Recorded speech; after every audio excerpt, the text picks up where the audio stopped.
आर्थिक कष्ट बहुत परिमाण रे अच्छी संचित अच्छी तेबे सूर्य उदय पूर्व उठी जातु समस्ते उदित सूर्यंकर दर्शन करंतु ताहले आपन घर आर्थिक कष्ट बहुत परिमाण रे विनाश होता है। कारण कार्तिक मास ही होचंदी माँ लक्ष्मी आवाहनी मास।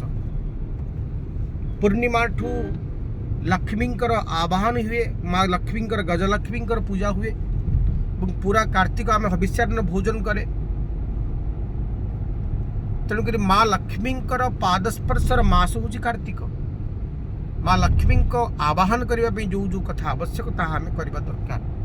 कार्तिक मासरे संध्या समय रे रात्रि रे केबे केश सज्जा करबा उचित नुहे, मुंड कुंडेबा उचित नुहे। आउ गोटे परंपरा आम जन जीवन में अच्छी कार्तिक मासरे आकाश दीप।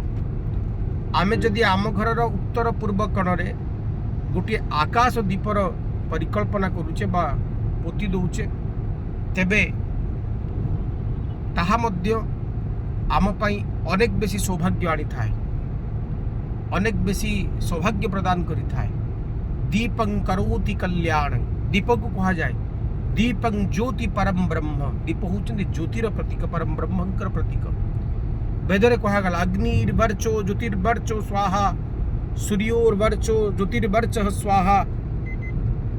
सूर्यंकर परिकल्पना करागला। जदि आपण आकाश दीपर प्रतिरोपण करुचंती कार्तिक मासरे तबे ताहा आपनक घरु अनेक परिमाण वास्तुदोषर विनाश करिथाय। आमे बेले बेले उत्तर पूर्व कणरे लैट्रिन बाथरूम करिथाय, उत्तर पूर्व कण को वृद्धि करि पारेनी, उत्तर पूर्व कणरे बहुत बेसी वास्तु समस्या रखी थाए।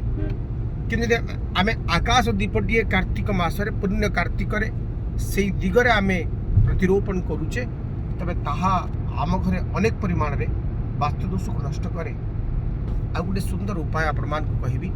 पुण्य कार्तिकर पुण्य प्रभाव हिसाब रे जो कथा को आमे करिबा दरकार।